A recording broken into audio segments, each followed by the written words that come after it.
nasty. Quick. Yeah. What's up, Streamland? What's going on, everybody? Thank you for coming back and checking out the most inconsistent comic book live stream show in all of Geekdom.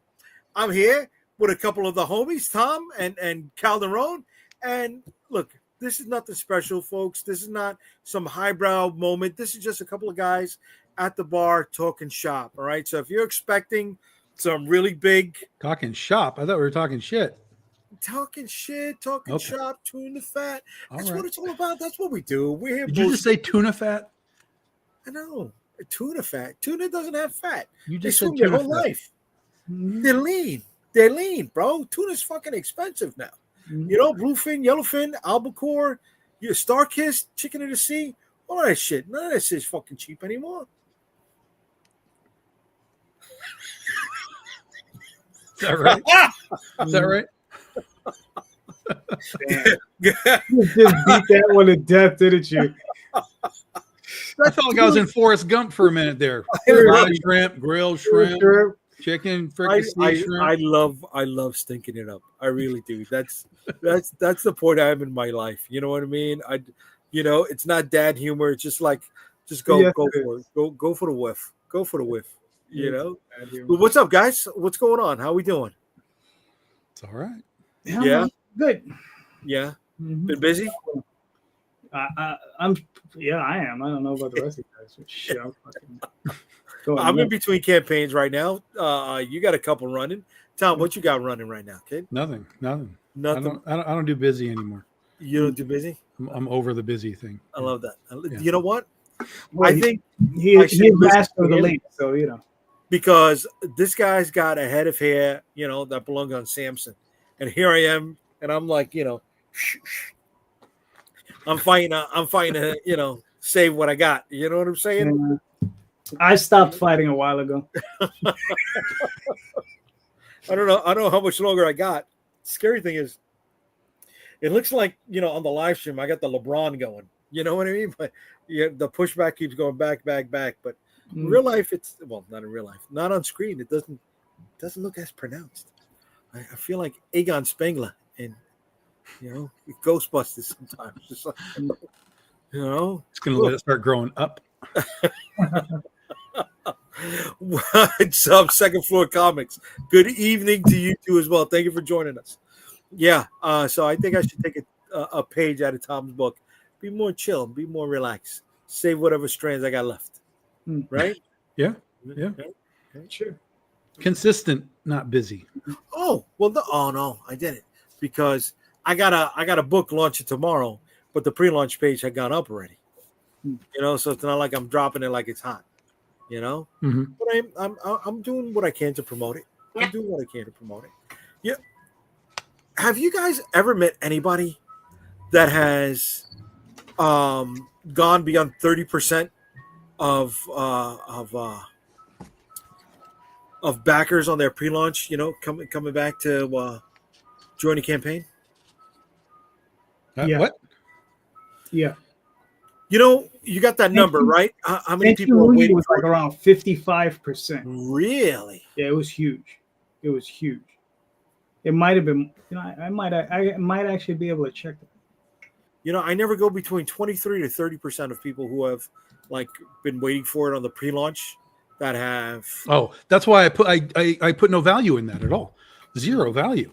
I've had pre-launches with 100 followers. I've had pre-launches with 10 followers. And when we launched the campaign, we fund in an hour or two regardless. Yeah. I put no value in that whatsoever. Kind of once you're doing it.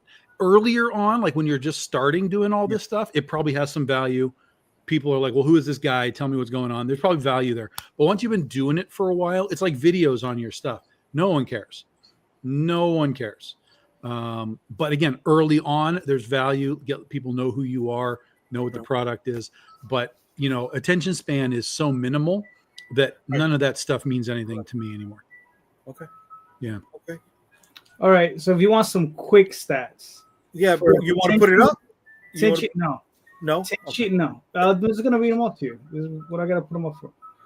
Pre-launch followers, 433. Converted followers, 258. Okay. What?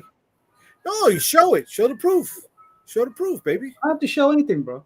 You either take my word or you don't. If you don't believe me, you don't fucking believe me. I don't have to show It's shit. not me that doesn't believe you. There's other people. If they don't believe me, the- they don't believe me either. I don't give a It's fuck. the 97 people watching right now, bro.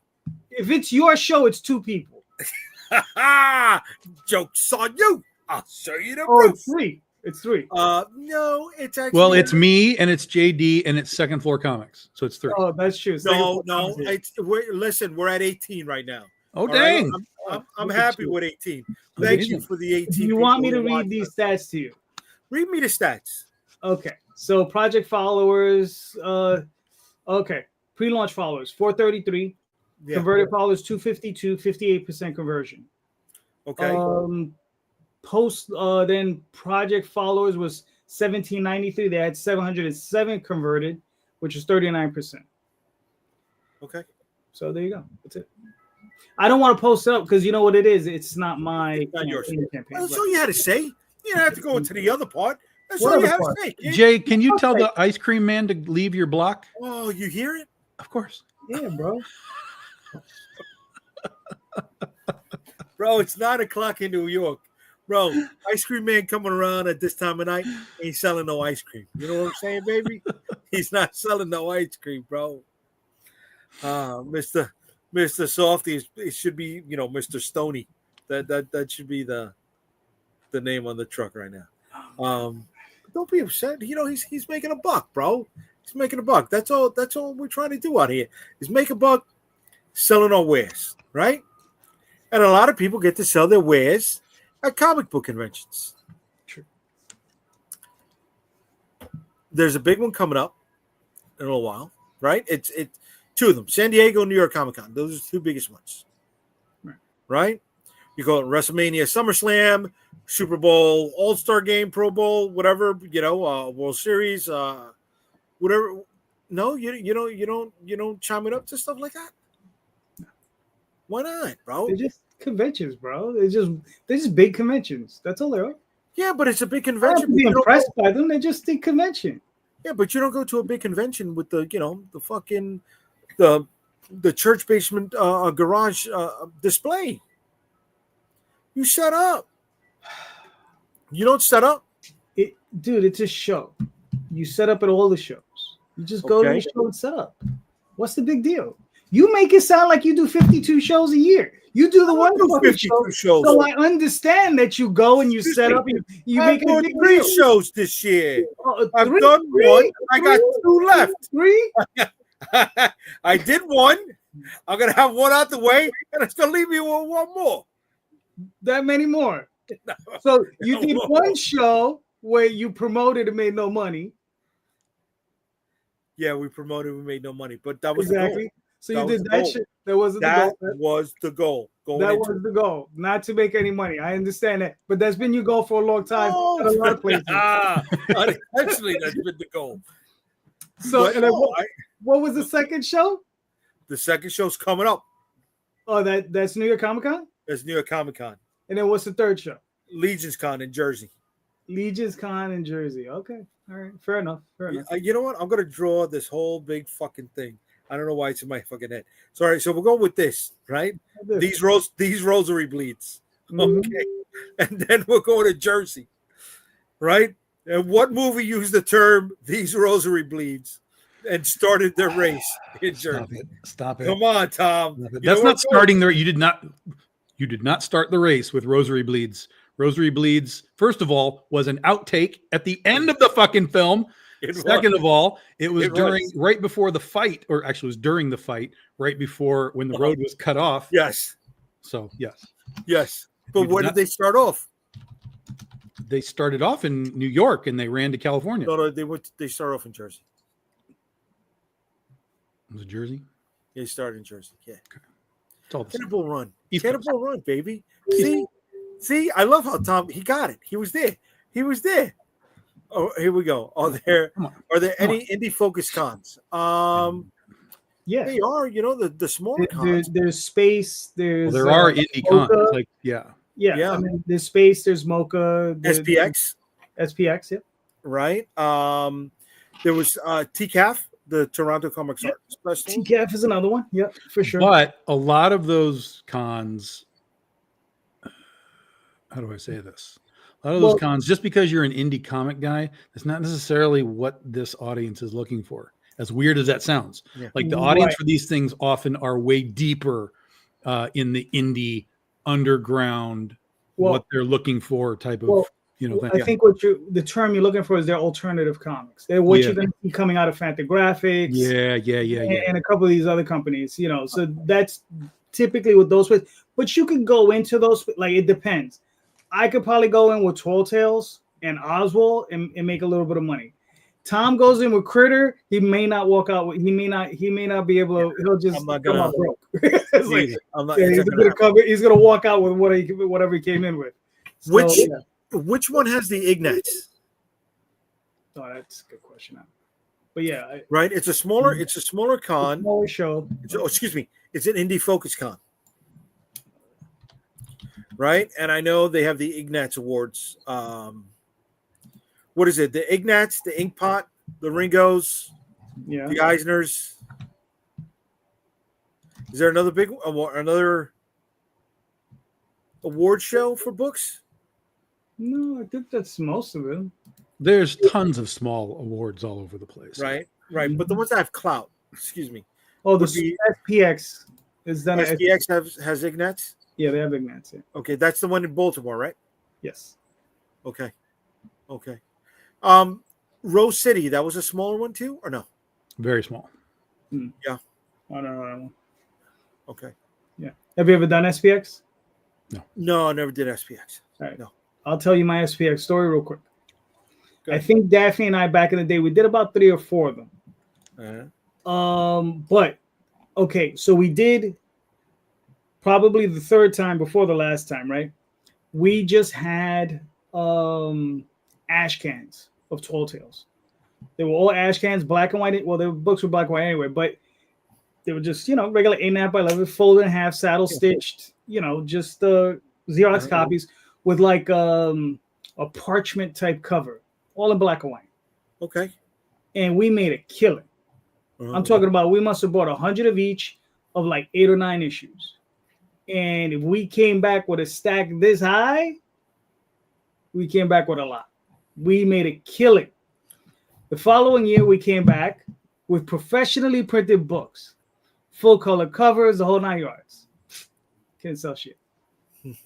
Yeah, because they have a preference to the alternative style of manufacturing, the whole 9 yards, everything. They want something more more alternative. They don't want indie even. They want alternative.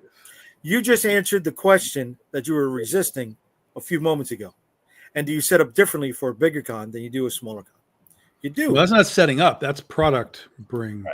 Excuse me. Because setup is throw a tablecloth down. You can set up. My setup phrase was an umbrella phrase.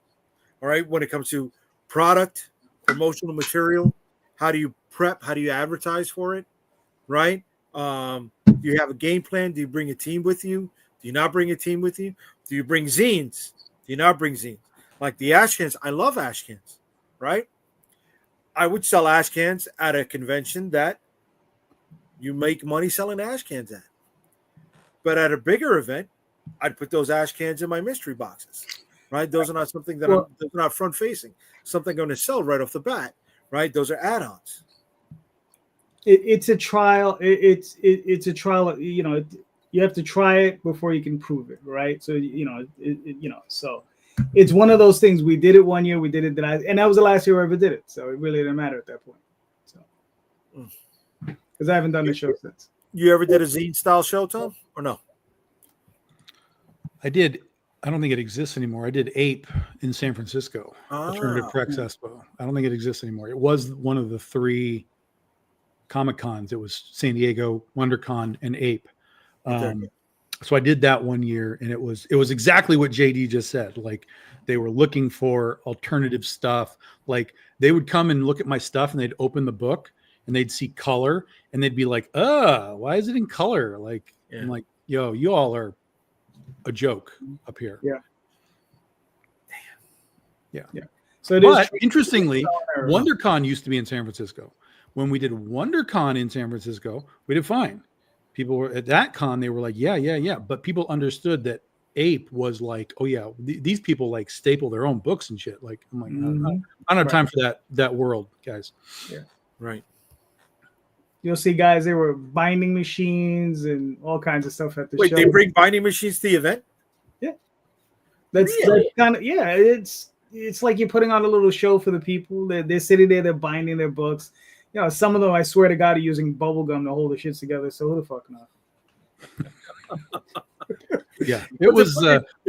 a hell of an education in a hurry about what is mainstream, what is independent, and then what is alternative. And there is an audience for each one of those things. And there is, yeah. And here's the thing though, like at alternative shows, you can find some really interesting stuff. Like there are people that will do, like there was one comic, it was a cube, right? So you would take it and open up the flaps and read the comic that way, right? But it was a cube, you know, and the guy like constructed this cube. He would sit there and it was the freaking comic. Like a choose your own adventure kind of deal, or no, it was just how you, instead of pages like this, it was just page, right? Fold Page. out. Right. And then I think it folded out into a big thing. You know, like it folded out into a big page or whatever. So, I mean, you know, just people doing different things. Right. You know, Well, that's doing too much. That's too much. I mean, yeah. I mean, you can do too much. That's too much. Well, I remember seeing guys not doing a traditional comic book per se, but they did strips on scrolls on on. Mm-hmm. Not that? I mean, Was it the mini comics? I got a bunch of those around here somewhere. You know, the little, you get them like that. Yeah, I know somebody that made like playing cards, like a deck of cards, Mm-hmm. and each card had like a panel on the card, because that way he thought, well, people collect trading cards, or playing cards. Well, trading cards and playing cards. People collect playing cards so they can buy the playing card, but they'll get the comic to go with it. So when they're playing with their cards, they'll be looking at the comic stuff. I'm just like, we're doing too much. I mean, that's creative. There's one guy he was doing prints where the front of the print would have been, I guess, the cover image, and on the back of the print was page. His panels. Right, it was the different That's comic funny. pages. Yeah. You know, but it worked for him. You know what I'm saying? Yeah, I 100 was prints is like this. It's easy to carry. Yeah, I saw a dude in Florida, right? This show was super dead, but this one guy, I don't know where he came from. I think he said he drove in from Georgia, needed gas money, and he came in, and just the way he pitched and sold his book was hilarious, because he was like he would just call out to me, "Hey man, you like comics? I got one for $1. You want to buy one for $1?" And then they were like, all right. And then he would give them some story about whatever the thing was about. And it was literally just a 1-page Xerox folded in half. And that was his comic. And he sold that for $1. Oh, that's not even a comic. Well, it is. I mean, it is on the farthest reaches of it. But as far as the alternative goes, that's a comic, bro. Yeah. And I mean, and like, the dude was loud and he was funny, and people really gave him the $1 because he just made them laugh. And that's shtick. That's not. Yeah, that was mostly shtick, of course. Yeah, right, for sure, right, for sure. Because I looked at one, he gave me one, and he looked, like shit. So. See, but that was at a smaller con. Not really. This was a fairly sizable, but it was just dead that weekend for some reason. Yeah. Let me put it to you like this. I met Jose Luis Garcia Lopez at that show. Yeah. Yeah. I met well, it was him. Who else did I meet there? There was somebody else, but Daphne and I got to see the Jack Kirby Museum was there. And we got to see some Jack Kirby originals. Right? Nice. And I gotta say, man, like, you don't appreciate his work until you see those originals. And Daphne was, if you ever get a chance to ask her about it because it's funny, because the one thing she picked up on was on the sides of the panels were notes from the editors, and they would just rip it on Jack. They would be like, "Yo, Jack, what happened with his hand in his panel?" Like it was just like notes like that. Like in this panel over here, it's fine. What the fuck happened here? You know? Really? Oh yeah. And it's the original pages, and it's still all there. Like it's not like they're gonna touch it. So yeah. Damn, man. Yep. So the museum, what they just set up there that day and then they went back, or is it a traveling museum? This was like a 3-day show, bro. This was not a 1-day show. No, because I know, like, all right, going back to New York Comic Con for a 2nd, Mhm. Alex Ross has this big thing on the center of the floor.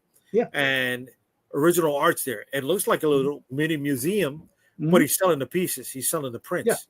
Yeah. Mhm. You know, was it something like that, or was it just They like weren't- they laid them off on easels? What's going on? Yeah, they had them all funny. Like they had a little section, like all right, because it was the dealer's room, and then you had another section where they had these displays, and that was one of the displays.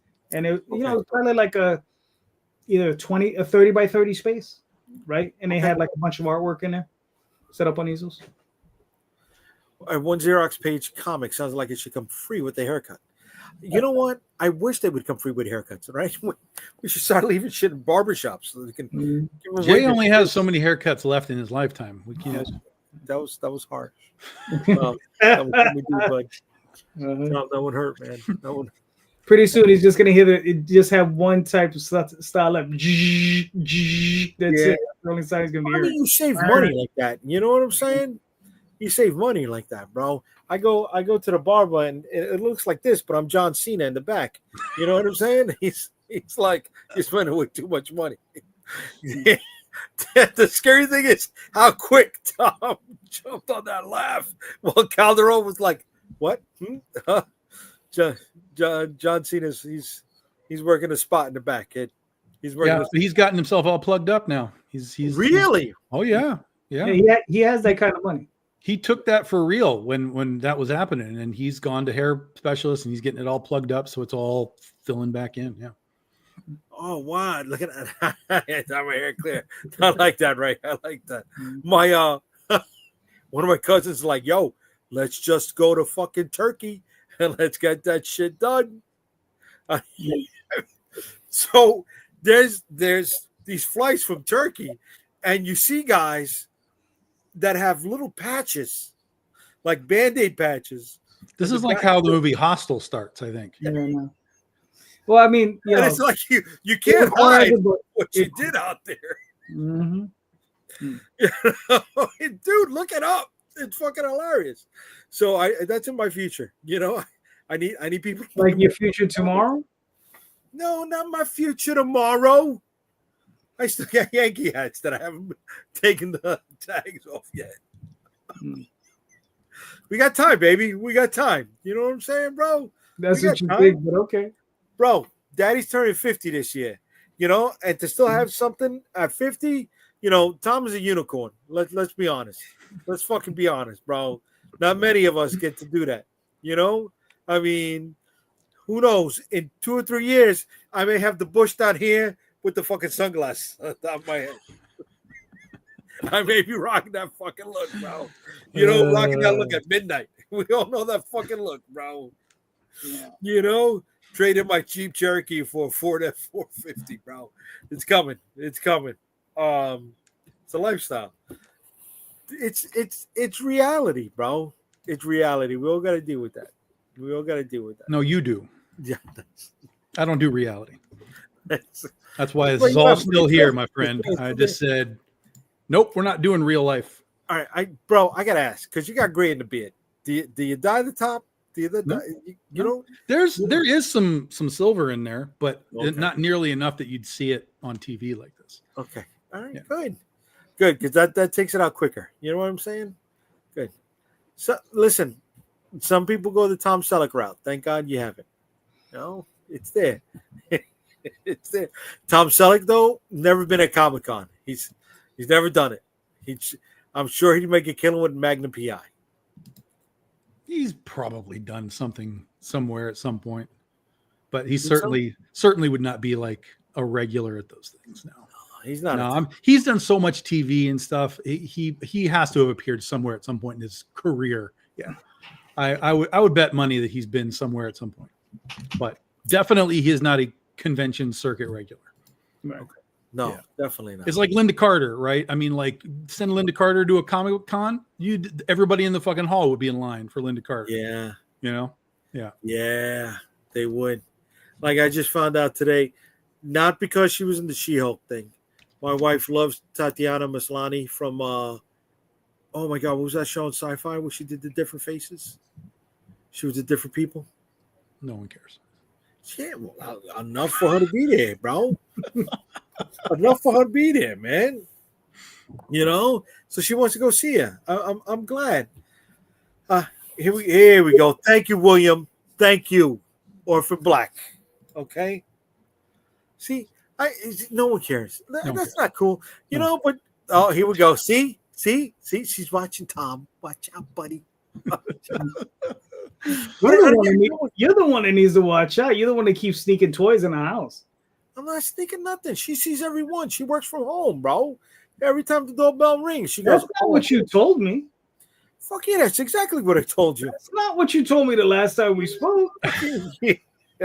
You said something about spending all this money on this big item, and like, you know, you couldn't tell her. Well, I don't know. You see, she even has the pops for Orphan Black, so somebody does care. And somebody has bought stuff that isn't toys. So guess who's off the hook? Okay. You better hope there's more Orphan Black toys so that you can keep that balance happening. You know, No, there's keep making more Orphan Black, you can get more Galactus. She got all the pops, and there's only one Galactus. I only need one Galactus. I'm not getting any of the others. You know, there's a Hot Toys one that's coming out. I have no interest in it. This is it. That's all I need, bro. It's fucking huge. Remember the first one we got from the Marvel Legends? It was only, 12 inches? It was nothing. 18 inches. This guy's almost 4 feet, bro. Come on. Look at him. No one cares. No one cares.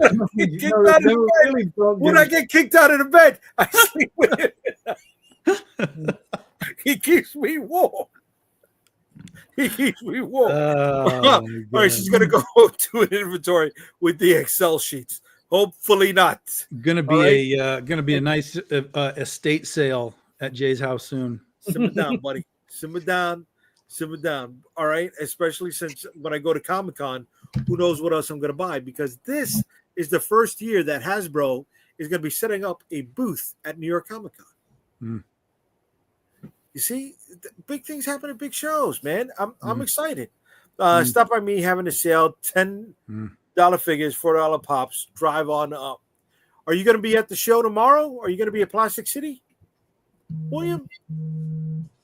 There's a toy convention in the Massachusetts area tomorrow.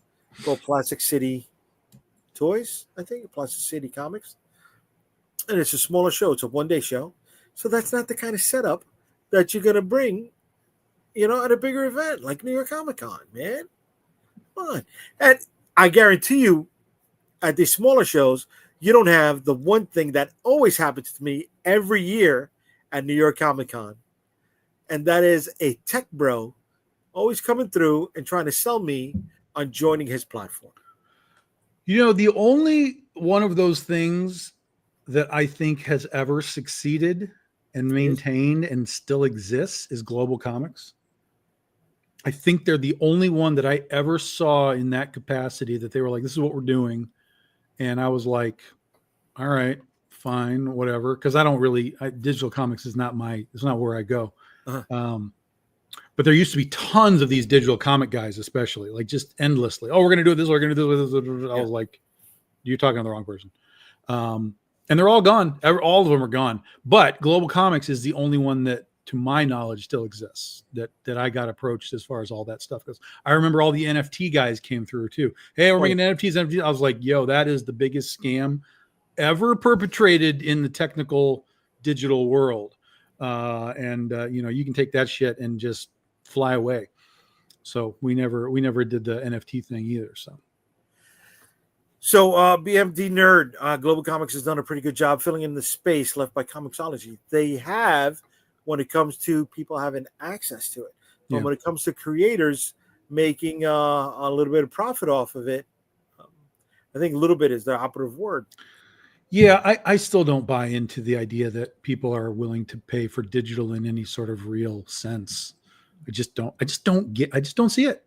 It exists. People do it. They I know like Marvel had like you could buy the catalog for $10 a month or something. I know people do that, but I still think that digital is such a wildly limited audience overall. And that's why I just really don't I don't mess with it really, really hardcore. We do it. We're on Global Comics. If anyone wants Big Dog Ink stuff, we're on Global Comics. We have some stuff on Drive Through Comics too, but I don't go crazy about it. And like our entire catalog is not there. It's just not. It's not On my Global focus. or Drive Through? Both. Both have kind of a little bit of everything, but not everything. I guess I've made money on Drive Through though, right? Yeah. I get a pretty nice chunk on Drive Through. It's not major, maybe about 30 Well, bucks the thing with Drive Through is that if someone buys on Drive Through, they're buying it. They're like, I want that thing. Here's my $3 or whatever it is. Yeah.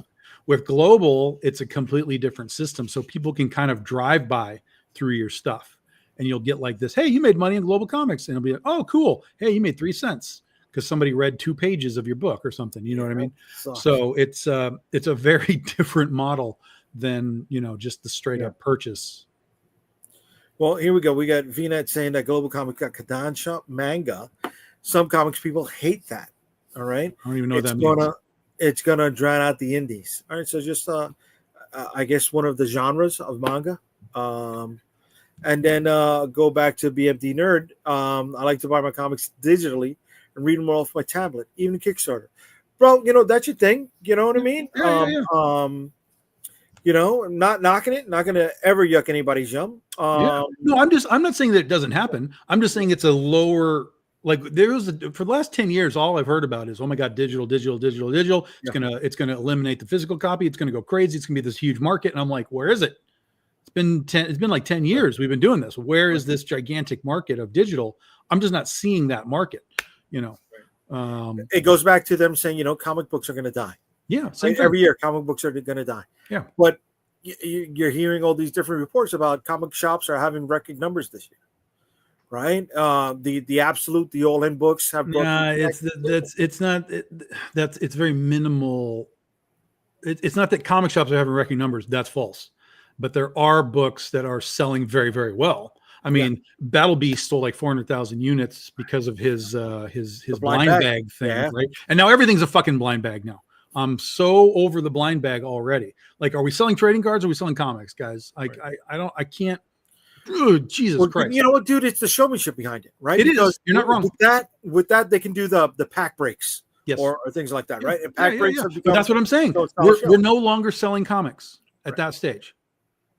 Are we though? But it's still a comic. No, we're not selling a comic because they're not opening that pack and going, oh my God, I got whatever it is. And look at what Wolverine is doing. Like, they're not doing that. They're pulling this shit out with like gloves. Okay. Ooh, look at what okay. Oh, it's limited to ooh. Like, that's not a comic anymore. That's just a piece of, that's just a stack of paper. Right. With a foil flashy thing. They got the presentation, right? They got that's all it is. On others. That's all it is. I get it. That's all it is. See, but I think we're going the wrong way. When I do Comic Cons, one of my biggest sellers are the mystery boxes. Sure. Right? We're tapping into the people's, that gambling, right? That risk reward thing. Sure. And that's the same thing, dude. It is. You're not wrong. But what I'm saying is that the response to those things is very, very different. Every time when the Battle Beast stuff came out, all I saw on my feed was, oh my God, look, did I get anything good? Like, here's what I ripped open. Did I get anything good? I'm just like, do you like what you got? And if the answer is yes, you got something good. Like, I don't comprehend. I don't want comics to become trading cards where all we're doing is, it's not one of one. Nope, it's not one of one. It's not one of one. No cares. You know what I mean? That's trading cards right now. Oh, it's 1 of 5 signed by and it's gold. I'm like, what? It's a piece of fucking cardboard with a photograph of a dude on it and a signature that he never even touched the card 9 times out of 10, because all they do is they sign those stickers, like a sheet of stickers, and then they stick the thing on the card. They don't even. we're gonna have the little thing on the where we get to slide in instead of the canvas that the wrestlers actually stood on or the boxers actually stood on. We're gonna have pieces of the script that we actually wrote. Listen, there was a time where people were selling the printing plates for comics. Really? Yes. Because that became a thing in the comic book or in the trading card world too. They'd be like, hey, here's the, you could get the 4 printing plates. There's like, cyan, magenta, and whatever. So there's 4 of them out there and there's only 1 of each, and you can get the printing plates. That became a thing in trading cards. And so it wasn't long after that I started to see like, oh, you can get the printing plates for comics and sell those now.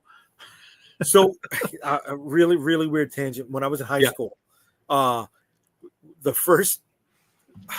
was in an engineering program, right? And the very first step of this engineering program was learning how to run a printing press. So we did everything from taking the negative to building the plate. And then the following year, we started doing holograms. And what do I see 2 years later? The X-Men, that 5-pack when Wolverine got his body, the armor, the metal ripped out of him, that they had the holograms on the cover. Right? We were building that, and I was like, oh my God, had I known this, I could have been making my own comic books when I was back in high school, right? My own premium things. But here they're doing things that were done back in the 80s and the 90s. Going back to Battle Beast for a second, you and I were both showing off that one cover of Battle Beast that had his face on a flap on the front and then the flap on the back. And it wrapped around, yeah. It was a wraparound flap, right? Wraparound die cut, yeah. Yeah, we were getting all these different cover gimmicks, right? Remember Wolverine number 50, which looked like a file folder, and he had the claws ripped through them. Yeah. Well, I don't mind that. Here's the thing. I don't mind any of that stuff. I think it's fun. I think if it's done cleverly, it can be cool. Yes. I have no problem with that. But what it's doing is it's taking away from the comic book, right? All they're there for is they're tearing open for the purpose of, oh, is it good? I'm going to flip it. Yeah. That's what I'm saying. So instead of, oh, fuck, I got a great book and I'm going to read this too, it's the blind bag stuff is all about flipping. It's just give me something that I can flip, and that's all it is. And that's what I don't like. That's the part that I'm like if you buy a mystery box, theoretically, you're just going to get a whole bunch of stuff that you think is cool, right? Now, sometimes they do those mystery boxes where you can get hyper limited things in them, and you're going to flip that hyper limited thing. I get it. But a lot of times mystery boxes are just like, well, you get the whatever the convention exclusive is, it's in the box, and then there's like 5 other books. Just random variants or whatever. So that's the way we do mystery boxes. You get 10 books. One of them is exclusive to the box. So you're getting it guaranteed. And then the other ones are just like, we're going to give you a sampling of everything we do at Big Dog Inc. Right. So the whole purpose of our mystery boxes is to get people involved in the entire library of the company, not just let me see what I can flip. Right. But it's still getting people involved in the Battle Beast book. Of course it is. They're reading or not, right? And it becomes a great way to promote the series. But it only promotes the series if people go and buy it to read it. If they're still only going because they want to flip it, we're not accomplishing anything. All we're doing is turning these comics into flippable commodities rather than like a trading card, rather than, oh, there's shit inside of this thing too. Right. I think what Tom is getting at is, and apologies for being off the air for a moment. I had to take care of something. But I think what Tom is getting at is that, are we artists or are we just people trying to make money? And again, the easier ways to make money than comics. There are investment portfolios. There's, you can go sell weed illegally in a lot of different places. There's different things you can do. Yeah, right? I don't mind selling the art. Like, I love art. Yeah. We do variant covers. So people are like, oh, you're a hypocrite. No, not at all. I love all of this stuff. When I went to buy Battle Beast, I wanted a specific cover. I found it. Luckily, I got it, took it home. I have no problem with all this art. I have no problem with gimmick covers. I have no problem with any of it. But the methodology is changing to where it's no longer, I'm going there on Wednesday. There's a book on the shelf and I want to buy it. It's, I'm going there on Wednesday. There's a blind bag. I'm going to buy 10 of them. I'm going to tear them. I'm going to flip what's in them. That's the only mentality that these guys have. Mm. That's what I'm trying to get at, and it's No, I starting get to it. spread now where it's just all over the place. I would love to get some of that blind bag momentum, though. It's not hard to do. Just do it. I mean, Blind bags. You can get blind bags printed up, put your books in there, seal them up, take them to New York Comic Con. It's not hard. I mean, have you seen the Labubu? Yeah, the Labubu. This is the same thing. Same thing. It's Yeah, the Daphne- fucking comics are Labubus. Yeah. Well, no, but Daphne said like the Labubu is more like gambling, right? So you go to the website. I forgot which website it is. It's some store, and you go on there, and what it is you swipe through the store, right? And then when you come up to a live figure, you click on it, and it'll put it in your shopping cart. But you got to keep flipping, right? And she says sometimes you'll miss it, because you flip so fast. You're like, and then you miss it. You're like, fuck, and then you go back and it's gone, right? So it's kind of like that. Yeah, But I've seen people opening these things like they're trading cards, like they don't know what they're getting. Yeah, because they know it's a Labubu, but sometimes there are special limited variants. There's like one or two of them worth like $500, $2,000 or whatever. Right. Whenever they release them. So, but it's the funky little ugly face thing with the teeth. Yeah. Yeah. So it's not like Pops. They don't know what they're getting. Right. Right. It opens a box and then it's like there's a pack inside and you're getting some version of a Labubu. Yes. Okay. But it's a mystery box. Right. Because like some of them are dressed. Like you can put clothes on them. You can, some of them come with like special things or whatever, different colors, all types of stuff. So they're LOL dolls. I don't know. Laugh out loud dolls. I don't know what that is. Yeah, dude, they were like little balls, right? Like Pokemon balls, right? I guess they could be comparable to them. I guess I don't know what those are though. Seriously, I don't know. No, oh, yeah. So my niece was I'm not familiar with them. She was all into it, right? Okay. You go to like Target or fucking Dwayne Reed or whatever, right? Mm-hmm. Here's your end cap, here's your wing, right? They would have a little box on the wing, and then you just pull them out. Not like the quarter machines. It's just whatever. It's in there. Excuse me. And you pull out a ball. You go. You pay for it. You crack open the ball like a Pokemon ball, and you got your LOL doll inside. You just don't know what she is. You don't know which one you got, and then you buy the accessories for them later on. Okay. But was there like the Labubu thing is there's a craze going on at the moment. So there was a craze very similar to Beanie Babies or okay. Yeah. Or Pops, right? Yeah. Well, I don't know. Did Pops have a craze? I mean, they were just people just collecting them. Oh, dude, Pops had a craze and a half, bro. Oh yeah, they were a craze for sure. But again, with Pops, you knew what you were getting. You bought it and you got it. With Labubus, everything is just I don't know what this is. Yeah, it's a Labubu. No, Pop, dude. I remember. I guess I got into it late, but I'm a sucker. I am a sucker for commercials. I really am. So the wife was telling me, "Oh, what you like one?" I'm like, I remember seeing a Tony the Tiger. I wouldn't mind one. She went to go look for it. It was $400. I'm like, I thought things were 10. Fuck that. I don't need it. Mm-hmm. I mean, at one point, does it go from a nice little kitschy thing to hang by the computer to the collectible trading item? Well, because I have a few. I'm not a big Pop fan, but I do have a few. Like I have Cabbage Patch Kids. There you go. I have Labyrinth, all the Labyrinth Pops. Okay. I have all the Dark Crystal Pops. I have the Pan's Labyrinth by Guillermo del Toro. So there was I have Pan, and I have the creepy guy with the eyeballs in his hands. I have that guy. And for some reason I have Jon Snow. Okay. I'm not gonna knock it. I got a few here. Jabberjaw. I love Jabberjaw, right? I was a big Curly fan, and you throw the shark in it. Why not? Jabberjaw is fucking great.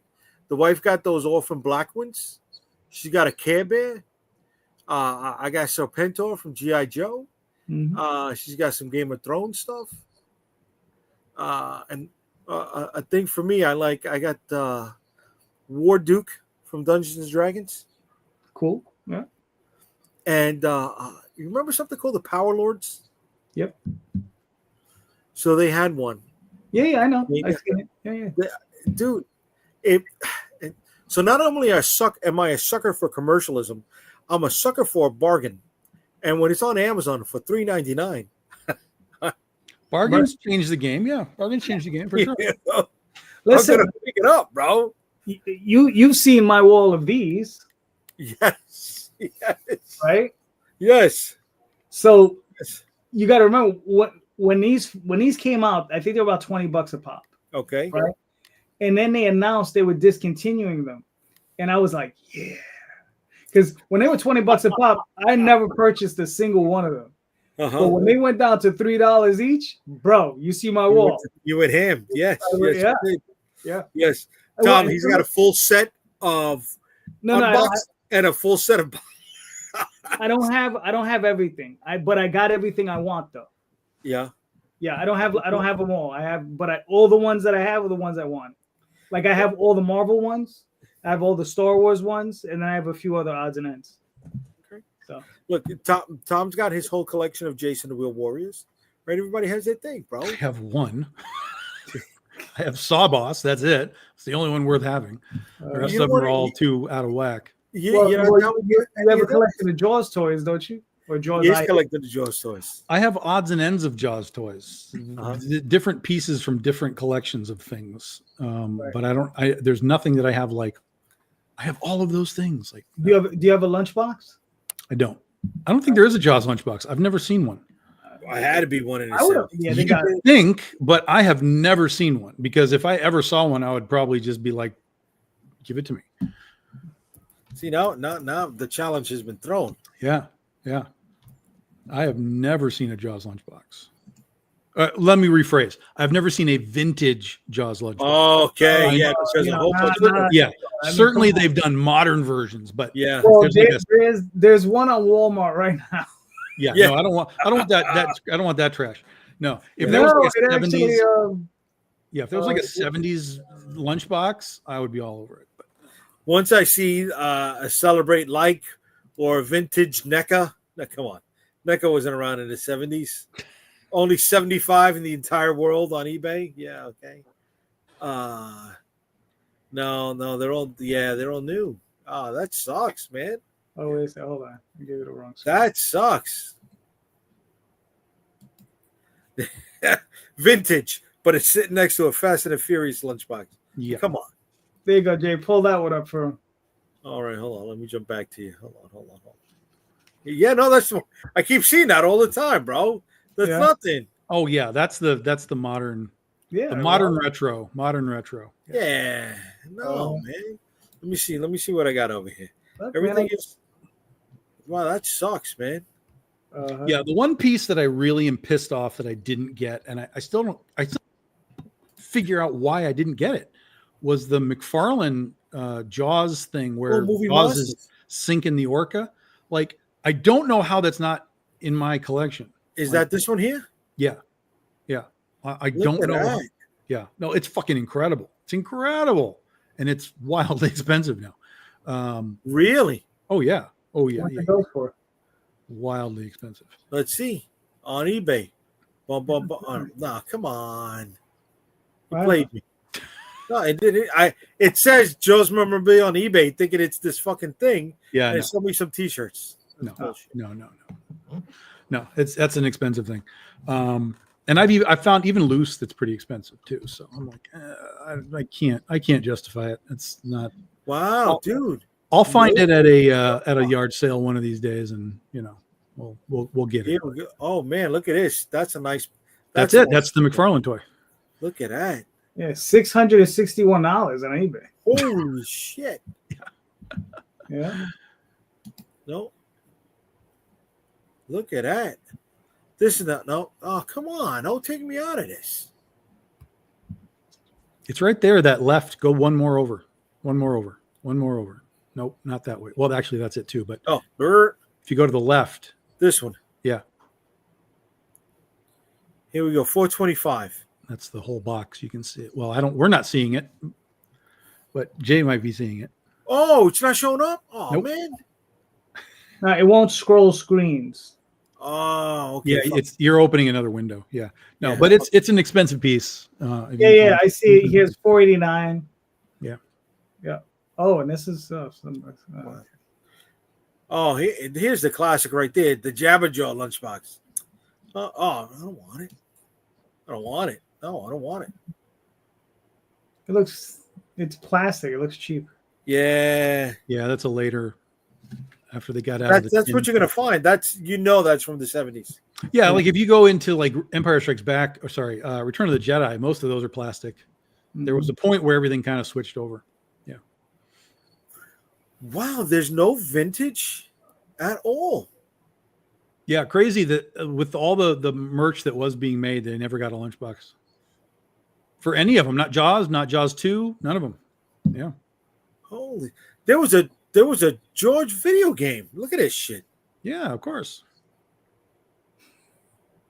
Wow. Fucking Jaws. There's a Jaws fucking bento box. Holy shit. But no Jaws lunchbox. Mm-hmm. Look at that. That's crazy, man. After watching the Jaws documentary, you would have thought, well, I mean, one of the producers was sitting in the room and they just showed everything that was there. Yeah. They licensed it out to everything. Yeah. Mm-hmm. Except the lunchbox. Yep. Except the fucking lunchbox. Yeah. I mean, I remember I had an Empire Strikes Back lunchbox. I had $6 Million Man. I had Clash of the Titans. Clash of the Titans. I had those figures. I had some other ones, but I had a few of the old metal lunchboxes. Yeah. But long gone now. Long gone. Yeah. Which upsets me because they're super expensive now. Even beat up and like rusty, they're still expensive. This is the car that was lit. What is going on? What the hell? What was the car that was lit up like that? That was my phone. It just went off. Oh yeah. And here I am. I'm about to, show you something that's paranormal, right? Yep. So this is Dreamweavers issues 1 and 2.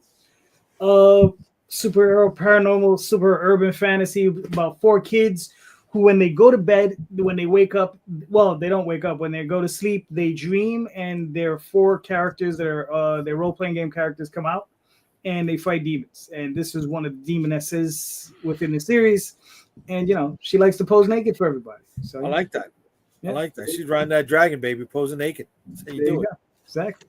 If it was a shark, Tom would have been all over that shit, bro. He would have been all over it, I'm sure. He would have the right marketing. All right. How many more days you got on this one? 9 days. We're already funded, but of course, the more the merrier, as always. Definitely. Okay, 8 days. 8 days left. 8 days left. And I'm going to be putting a link to that one right here in the show notes for anybody who is, or excuse me, in the comments, anybody who is interested. There you go. You got 8 days left. But that's not the only one you got running, brother. No, it's not. It's like, Look at you. Look at you. You're a regular fucking iconoclast, right? I don't even know if I used that correctly, but fuck it. I'm going to go with it. Rocking with it, baby. Okay. All right. And you got Oswald going. Yep. So this is What My I See I Cannot Tell, issues 1 through 4. This is when Oswald is in dream. He comes in possession. Well, he marries a young mouse, and she happens to be the empress of an empire, and he ends up taking over the empire. And this is the story of when he first falls in love with his wife. So this basically tells that story, and it also shows some of the difficulties that he goes through while he's going through that. And I have some of these crazy covers. Is Jose Garcia. Okay. I was going to ask, man. I was like, are these colored? But no, those were the covers. Yeah, those are the covers. Yeah. Okay. Mm-hmm. And these are some of the interior pages done by Jay Gonzalez. Yeah. Now, at some point, at any point, with Oswald going into all these dreams, does he pass through the Dreamweavers a book or no? The 2 separate universes. No, the Dreamweavers does happen in the Oswald universe, but they only know of him tangentially. They know like something occurred, but they don't know who did it or how it happened. But they know something occurred. Like they feel the effects in their world of what he's doing. Okay. Yeah. Nice, man. Mm-hmm. Nice. And this is illustrated by your. This is the regular series artist. This is Jade Gonzalez. Yeah. Yep. So and listen, she does a great job. We work with her It's for awesome, a long man. time. I mean, so It looks awesome, dude. thank you. She's been with you for how long? How many issues now? Bro, she's been putting up with me for at least 14, 15 years now. 14 or 15. Jesus Christ. Yep. That's too long to know you. But you got 19 days left to go. You got 42 packers. You are funded already. You're kicking fucking ass with this, okay? We're trying. We got a couple good. We got a couple big backers, which is nice. So very cool. All right, and I'm gonna put that in the comments also for anybody who's interested. I know the JD bump is kicking in right now, baby. It's giving you those numbers that you've always been dreaming about. All right, listen. I mean, I'll be honest with you. I'll take whatever I can get. Why not? Fuck it. We're indie guys, bro. Every penny counts, man. Just make everything a blind bag. You'll be fine. That's it. And besides all of that, I got a book as well coming out. Oh my God. Oh, what do you mean? Oh my God. We're launching this bad boy tomorrow, baby. Why aren't you launching it right now while we're talking about it? Because I haven't put up everything that I needed to put up yet. Oh, okay. He still needs to work on it. Yeah. All right, so the Dead Princess 56 launches tomorrow night. This is the 0 issue. It's going to be part comic book, part source book. We got a gift for any returning backers, and we also have a gift for the people who are there backing us within the first 48 hours. It is written by me, illustrated by Omar Franquia. Here's some of the preview pages, right? And I already told you what the gifts are. So there we go. She's going to be launching tomorrow. Be there. Join us. Get ready for this. And I'll be putting that up in the comments as well. I'm gonna do a live stream launch for this bad boy, right? Mañanas. So please, I hope join us and bag it at the same time. You got something coming up soon, Tom, don't you? Yeah, next Saturday. We're launching the Oz Omnibus. August, I don't know what that is. 30th, I guess. August 30th. Yeah. Yeah, Saturday, the 31st. August 30th. We'll be launching the Oz Omnibus. It'll be the first 4 volumes of our Oz book that are basically out of print. So I made the decision that instead of reprinting all 4 volumes, we're going to make one big 500-page book. Nice. There'll be a hardcover edition and there'll be a softcover edition as well. So however you want to, collect your books, it'll be a little bit oversized as well. It'll be 11 inches page size. So it'll be a little bit bigger than a normal comic as well. Yeah. And a brand new cover by Nia Rufino. Can I ask your thinking on this? Why only the omnibus and not keep the other stuff in stock as well? Because I don't have fucking room on my table for all this shit. Okay. Yeah. That was part of the reasoning. That will occur. Yeah. That's part of the reasoning. The other reasoning is I'm tired of people buying volume 1 all the time and then wandering off. So instead of just saying, well, give me all 5 volumes, they're like, well, I'll get number 1. Then I'll come back and I'm just like, all right, get number 1 and then spend extra money on the internet, paying, full price and shipping and all that. It doesn't make any sense. So now they come to the con and there's a big ass book. If they want it, they're going to have a higher price point for me when I'm at cons. Okay. So instead of $15 for one book, it's going to be, whatever it is, $40 or $50 for the 500-page book. So it changes my in theory, it's all theoretical, changes right. my intake at a con immediately for people that want that book. Plus, it creates a edition that doesn't exist yet. So I already have existing people that have all the issues and all the trade paperbacks. They still want the omnibus as well. So it's sellable to existing fans and it's sellable to the next generation of fans as well. I'm with that. I'm with that, right? It gives something to the people who've been with you to keep coming back. I like that. But what happens to that one fan who really wants it, but doesn't want to spend the $50? Then they can go on eBay or Amazon because they're out there. The books are out there. And I'll sell whatever I have as long as I have it. But once what I have goes out of print, that'll be it. And then once the omnibuses go out of print, then we'll make a decision again. All right, do we want to make another omnibus? Do we want to reprint the omnibus and make a second volume? Are we ready for a second omnibus volume? However we want to do it. So it'll be just a roller coaster to see how it all plays. After the omnibus, it's the compendium, right? Well, if you want to go, there's two ways you can do it. You can have the volume 1 and then just do like it's the first 4 volumes, right? So if we have up to volume 8, we could just do the next 4 in an equal size. 500 pages for volume 1, 500 pages for volume 2, or we can just say and do like 1,000 pages, right? And do an enormous thing. But I probably won't do that. We'll probably just focus on these 500-page volumes and keep it rational and reasonable. Like you just said, for the customers, right? Because like those Marvel omnibuses, when they're like 1,000 pages, like $125. So now you are asking a lot of your customer in that regard. Mm-hmm. Whereas like $50, honestly, that's not asking that much for the quantity of stuff that you're getting. Right, because you got how many issues is in the book? Well, 25? It's 4 volumes, so each volume is 5 issues. So it's 20. So 20. The first volume had 6 issues, so it's 21 volumes. Or 21 issues rather. 21 issues. It'll have the full cover gallery. It'll have design pages. Right. It'll be a full director's cut thing. Even if they were just $5 each, it's $105 if you were just to buy individual issues. Mm-hmm. Right? If you had them out as $5. Mm-hmm. So think about it. The Omni is actually less expensive. Oh, for sure. Yeah. Well, and even the trade paperbacks, we sell the trade paperbacks. Those are $18 cover prices. So if you buy 4 of them, it's still cheaper to buy the omnibus. Mm-hmm. Okay. Fuck it. You got a plan.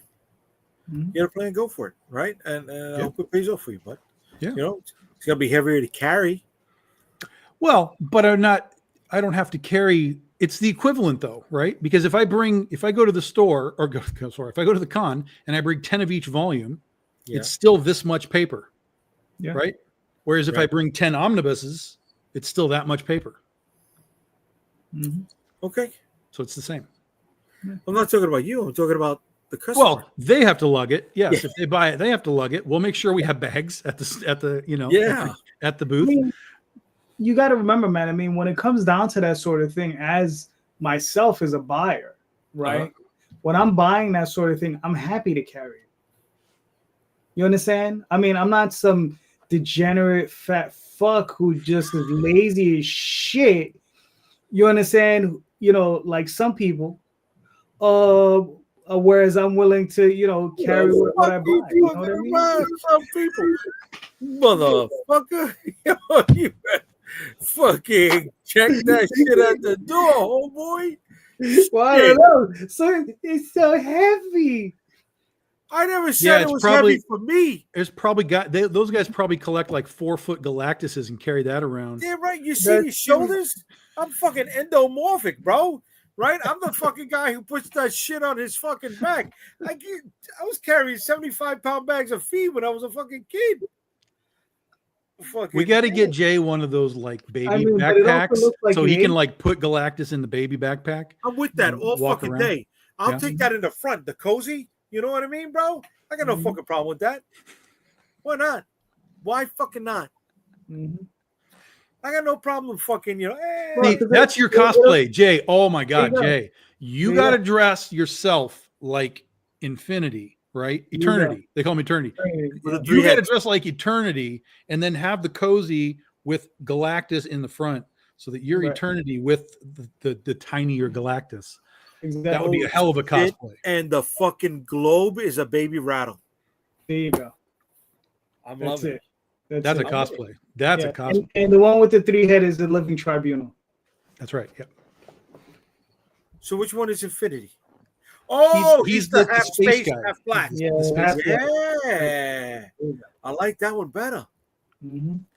Oh, and don't get upset at me. Don't fucking don't gatekeep shame me because I didn't know which one was Infinity or Jeez, Living Jay. Tribunal. It Oh my is God. this one because in episode number 62 of it, fuck out of here with that shit. It's come Motherfucker, on. learn your You history, even Vic. know what a celestial is, Jay? What is this show? Exactly. What is Like, this which show? one is Arishem? Which one is Arishem? Right? God bless you. See you got to deal with. Dude, listen, you know what? No. You got to throw the celestial argument out the window because different artists, added different Kirby rungs and conduit pipes between their faces. No. What do you mean, no? Go You're through gonna it. know which one is Arishem, and you're gonna know Yeah, but which one is the other one. Yeah, the colors Arishem are is supposed to be the leader. It's the big red one. Oh, see, I thought he was the purple one. I thought he was the No. purple one with the 6 dots on his face. No. Arishem is different. See, I don't fucking know. I don't care. And we know you don't know. We understand. Dude, We get it. there's a Limited. level. Understand. Excuse We me. understand. Hold up. I don't go into the Look, sabermetrics. you're fucking making of Tom fucking cry. comic book collectors, Stop this bud. shit, bro. Okay? Stop it. You started to make Tom cry.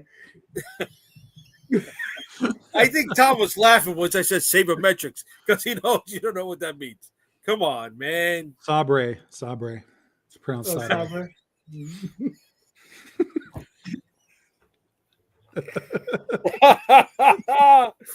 I fucking love it. I love it. See, Oh, I knew your reference. You don't know my reference. What, the Sabre? No, Mhm. I don't know. That's from Wait. The Office. Oh, They were see, bought by a company called Sabre, but they thought it was pronounced Sabre. dude, I didn't go that far into it. I liked it. But there's levels, bro. There's levels to that. Some of us are deep in the levels, Jay. I know. I see. You got Sabre. You got Ashram. Come I got on. rosary bleeds. You got the the Rosary Bleeds was a good pull. Come on, that's a good pull. That's what we need. Pops, by the way, Pops. We need yeah. Cannonball Run figures. We need Captain Chaos. We need Love JJ. We Love need that. we need the Lamborghini girls. Yeah. That's next. Mr. Yeah. Foyt. Yeah. Yeah. The oh my God, what's his name? Jaws, the big Richard Keel. Yeah, Richard Keel should be a bigger size pop Then Jackie Chan. than Jackie Chan. Yeah. love that. Yeah. I love that. Yeah. Yeah. Oh, and the guy who was the original Hollywood Squares host. What's his name? Oh yeah. That he drove the fucking motorcycle in part Yeah. 2. Yeah. But Bert Convy.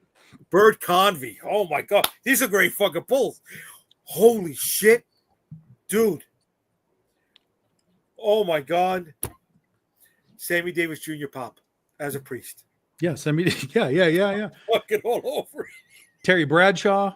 I mean, Terry come on. Bradshaw. Yeah. Who was the guy with Terry Bradshaw that was stuttering? I don't know his name. I Mr. do not know his name. Yeah. But he's really funny. Foyt. He's really funny. It was good. Oh, the doctor. That's why this came out. Listen, Calderon. it's, That's why this came out. The doctor. Right? he's slapping it on his face. Whap, whap, whap, whap, whap, whap. Like, yeah. Oh, and of course, listen, Farrah Fawcett pop. Farrah Fawcett. You want $1 million? Hair? Funko, you want $1 million? Yeah. Farrah Fawcett pop. Oh my God. Oh my fucking God. It's Bro, ready. It's ready. This is it. This is it. Now, do you go and you get a pop behind the green door?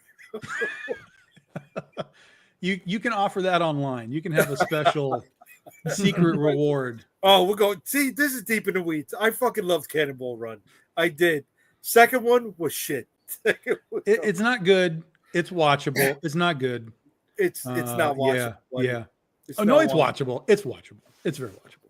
Holy But shit! it's not good. Don't get me Adrian wrong. Barbeau in the course. Ferrari. Lamborghini. Yes. Yes. Oh my God. Oh, Yeah. You know what I'm saying? That's a gold mine because then you can also make the cars. yeah. See, Hot Wheels and Matchbox missed out on that shit. Really, they did, dude. Yeah. Right. Oh, they also had Bigfoot in there, right? Yeah. Well, he was in the second one. Bigfoot was in the second one. Bigfoot was in the second one. Second one. So they had the pickup. The guy who killed Patrick Swayze in Ghost. What's his name? In the pickup, yeah. He was in the pickup the that they long, jumped the the train. long pickup, yeah. That he was doing Howard Cosell. Yeah, yeah. I gotta fucking watch that movie now. No.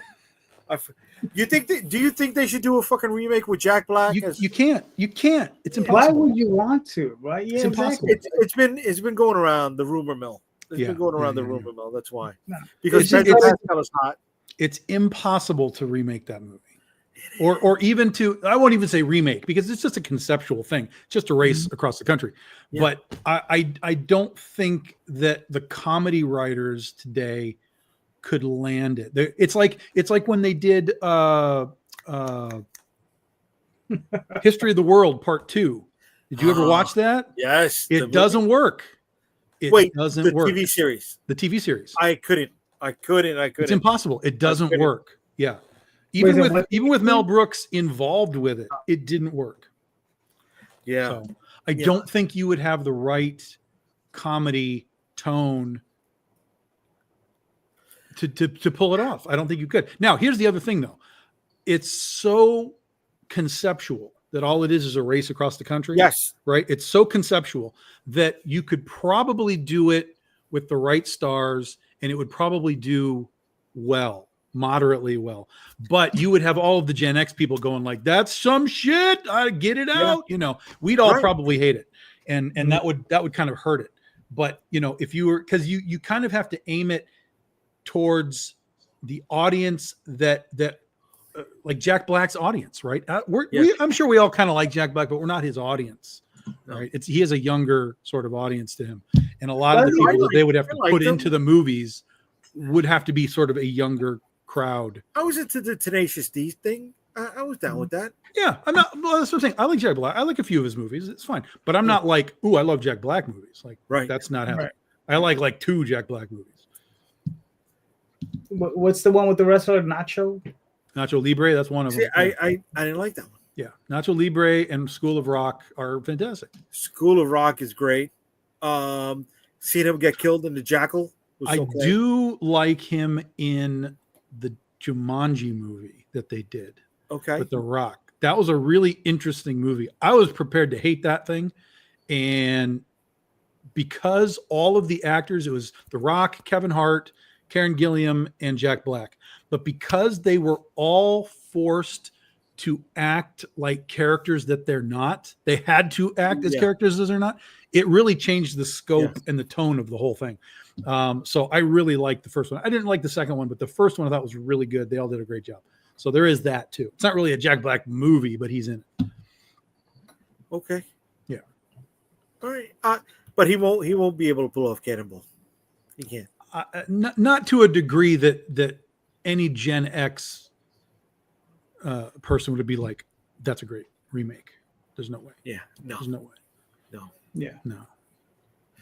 As we're talking, I'm thinking about the crossover possibilities. You do Cannonball Run 2 pops. Now you could do Menudo pops because they did the soundtrack. Damn. Bro, it's magic, bro. It's fucking magic. They did, didn't they? They did the alternate version of the theme song. Bro, it's playing in my head right now. Yeah. Como Cannonball. Yeah, I hear it. I hear it, bro. And that's the sad thing is I don't remember the movie, but I remember the fucking song.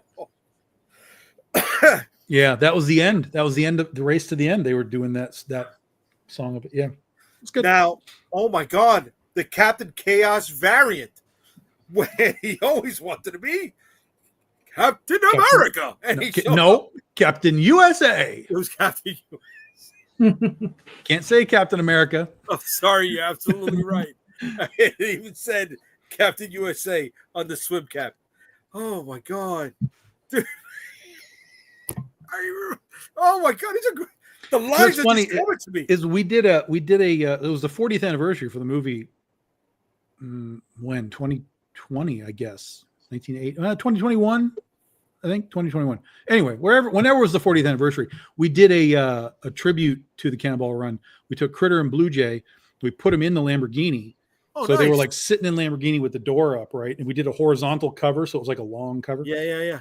And so we sold that, and it sold really well. But when we took it to the cons, it was really interesting because there were younger people that were attracted to it, and they were buying it. They were like, you're talking about like teenagers, 15, 16, 17, 18. Yeah. Now, obviously they were like the girl, but they were like, oh yeah, but the car, it's like the Lamborghini. I'm like, do you know what that is? And they were like, no, this is the Cannonball Run. This is a fantastic movie. If you like that car, you have to watch this movie because that was the debut of did you know that was the debut of that car?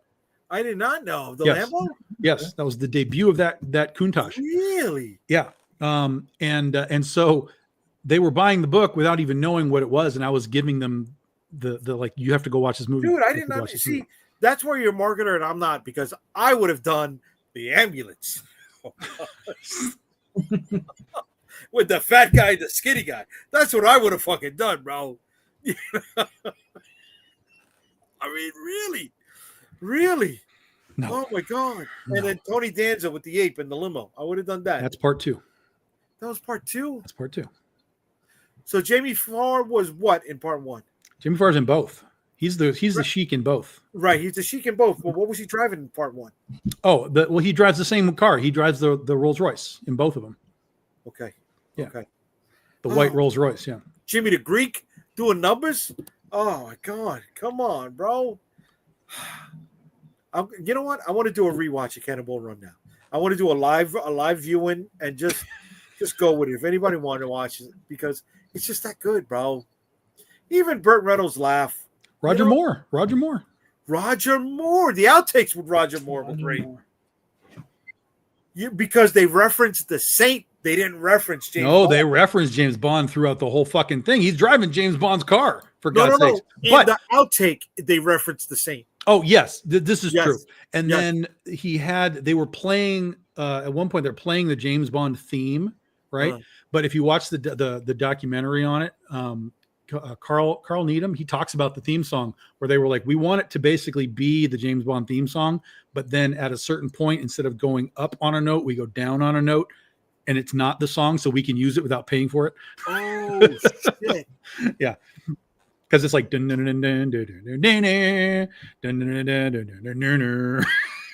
so they monkeyed with it a little bit so that you knew exactly what you were listening to, but it wasn't the same thing. Good stuff, man. Man, you know, This is why I have to do my movie show again. You see what I'm saying? I'm with it. There's so much in here that I don't even know is in here sometimes. See, but that's why movie producers need to do more coke again. You know what I mean? That way we can get shit like that, bro. Because we're never gonna get that. We're never gonna get that. We're never gonna get that. What are we gonna fucking get, bro? What do we got? What do we got? Fucking Apollo fucking 17. You know, the Creed movies. Excuse me. Come on, man. It was Creed good for movie. The nostalgia one. Oh, But Creed. Creed- Oh, Creed. Yeah. I mean, dude. Well, they say the Weapons movie that just came out is actually pretty good. I don't know. I haven't seen it. You know, Was it good? Let me try it this way. Okay. but dude, it's like, the Weapons movie. The previews of it reminded me of the last movie from Christopher Reeve. I don't know what that Okay. is. It wasn't Children of the Corn. It was a remake of the kids that had red eyes, that they all had powers on the white hair. Which one? Did they have white hair? They had white hair. Yes. Yes, I know the movie you're talking. I don't remember the title, but yes, I It was remember. it was a remake. And what's up, Rob? What's doing, brother? It was a remake, and that was the last movie he filmed before he had his accident. Mhm. So when I saw the Weapons preview, I thought they were remaking this movie. Mm. You're looking it up, Tom? Yeah. It was his last flick, dude. It wasn't Children of the Corn. What the hell No. was it? Oh, it's- Where the fuck is this goddamn? There we go. These are awards. I don't want your award. Trilogy of the Damned. Village of the Damned. Village of the Damned. Okay. Yeah, and it was a remake. Yeah, I'm vaguely aware of that. I've never seen it, but I kind of remember that. Yeah. No, so I mean, all right. So going back to the '80s and the horror stuff. I mean, we had good horror flicks. They were shitty, they were cheesy, but they were memorable. Don't you ever They ever were talk about House that way ever again. Bro, I liked House. I like love House. What are you kidding me? That's a great movie. The second one, they leaned into the kiddie of it all. But the first one, See, I've heard not people watched tell me them. that House 2 is better. I've not seen either of them, really, but I've had people tell me, like, don't even worry about the first one, just watch the second one. There's 3 House movies. oh, I there's didn't know three, there were 3. There's 2 American that I know. Well, I Okay. don't know, and there's a Japanese movie called House. And all 3 of them are horror movies. The Japanese one is freaky and strange, and then the 2 American ones are just fun. Well, there's House 2, the second story, and then Right. there's House 3. So there is an actual trilogy Oh, okay. for So the there is. American I didn't know House. that. Okay. Yeah. I've probably seen it. I just don't recall it. So I never saw 3. I saw 1 and 2, and I had one. Each one had somebody from Cheers representing it, Yeah. right? That sounds right for the 80s, yeah. Right. See, but that's the thing, dude. That's the thing. So going back to the Cannonball Run, right? It was for me. It was a spiritual successor to "It's a Mad World." Yeah. Right. And then you had Rat Race, which wasn't good at all, dude. that was the one with. Oh my god. If it was that bad, Well, why the bring it up? third one was it wasn't Cannonball Run 3, but they did one that was technically the third one, called Gumball Rally, I don't know anything about that. something like that. So there was kind of a third one, but it didn't get the thing. The It push? didn't get the name. It wasn't Cannonball Run 3. It was just somebody kind of took the idea and ran with it. And so we've never had an official. And listen, if you Cannonball want Run to, 3. if you want to see a really bad, great 80s. If horror you say film, Laser Blast, I'm coming to your house and I'm gonna kick your ass. there's Laser Blast first, and go see Squirm afterwards. Squirm. Oh, Squirm, yeah. Oh, it's called Speed Zone. Speed Zone was the third Cannonball Run, but Oh, I didn't know. no. But yeah, Squirm. Yeah, no. Listen. The '80s is filled with garbage. The Ghoulies. '80s. I'm a Ghoulies, huge yep. '80s fan. Rob It says is- Ghoulies. it is Yeah, I'll raise filled one. with I'll low throw budget Critters garbage. in there. Critters Not is great. Critter. Critters Critters is is great. great. It was Yeah, a great It is a movie. great movie. Yes. Dude. The first And the first Leonardo DiCaprio was Critters 3. Oh, get out of it. Oh, Fright Night. Friday Night, the first one was good. Yeah. Yes. Yeah. Yes. The The second first, one is entertaining. I like the second one. the first Tremors was good. Tremors. Yep. I've Tremors. is never good. liked Tremors. Oh, the first one was Never good. liked The other Tremors. stuff, no. Like, it's not Uh, bad, but I never figured out why there was like 7 of them. Like, this isn't this good to have 7 fucking Oh, 7 Movies flicks. for this. I was like, Yeah. 7 worms? It was no Kevin 7 Bacon. 7 movies. Kevin Bacon. Dude, that was great. What Well, was but Kevin wasn't in all of them. It was No, Michael it Gross was in all of them. I've only ever. I was think the I've only hunter. seen the first one, maybe the second one. Yeah, no. The first dude, fucking what was the Maximum Overdrive? That's the best of the fucking worst, bro. No, that would be That's Laser the one. Blast. That's the one with the Green Goblin face, right? The Green Yeah. Goblin Yeah. truck, bro. Yeah. Mhm. That scared me. When the monsters, the machines take over, It's because you're Mhm. weak. I am weak. Mhm. I would have been the paper boy. He didn't make it. That would have been me. bro. That's funny. That would I just watched that for the first time not long ago. It was to be honest. Zombie. Have you ever seen that one? I know what it is, but I haven't seen it. No. Zombie. Yeah, that one freaked me out because it was a kid. There's a scene where the zombie's pulling this lady, and his hand went through. You know, you have those slats. There's like the wooden slats in a window, right? So he punched through it, grabbed the lady, pull it, and one of the slats was pointing outward, and it was like thick and rigid, and it had like a point, and it was coming right at her eye. You see her eye coming like, yeah. You know, Isn't that the one where the shark, or he fights the shark? The zombie bites a shark. I don't know. It's possible. I don't remember. It's a long time ago. Which Long was time. the zombie one where the prom date showed up in the bus and they were all zombies? I don't know. There's too many of those Living Dead things that They I were, dude. I'm just like, Yeah. no, these are not good. I just watched one the other day that I had been wanting to watch for a long time, and it was Land of the Living Dead. And I remember seeing the opening of it one time where like the gas station zombie went back to work. And like that's what was happening. They were all like going back to their lives in some capacity. And I was like, what the fuck is going on? But That's the one with John Leguizamo. Yes. Yeah. Yeah, no, that's a bad one. And so finally I went back and watched it the other day. And because again, I saw John Leguizamo. I saw that was bad. who's the bad guy? Oh my God. Yeah, You know who it is. yes, Easy Rider. Yes. Oh my God. Oh my God. He's the bad guy in Waterworld. Yes. That guy. So he's in it. There's a whole bunch of people that you know are in it. And I was like, From oh, Speed. maybe this is actually a good movie. And I watched this thing and I was like, this is painful. This Bad. is legitimately Yeah, I felt so bad. painfully bad. So I've kind of written off all of that old 80s zombie stuff now. There you go, Dennis Hopper. Dennis Hopper. There you go. Yeah. Rob Shepard is, Rob. He's pushing Vampire's Kiss. Yeah, Robert Shepard. Yeah. Rob, No, but, I'll raise you.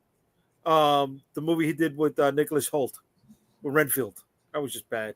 That was bad. It was not good. Yeah. It was not good. That was bad, buddy. That was bad. No, but what? There was a vampire movie that was good. Oh wait, they were cops. It had Anthony LaPaglia.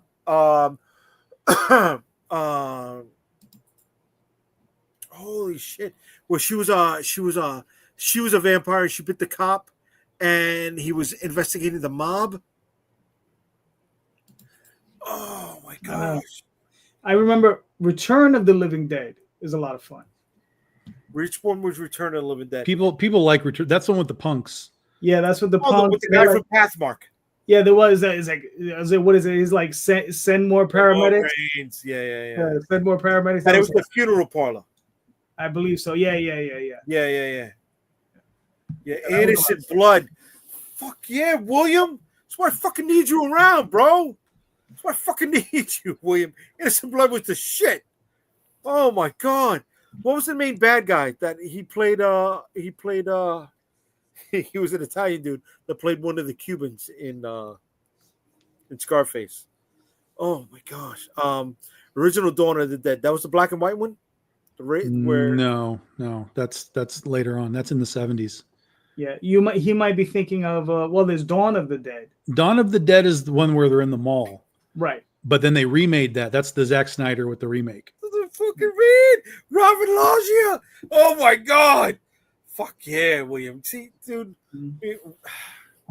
I miss you being in Brooklyn, William. God damn it. God damn. That was good. I'm sorry. I'm charged now.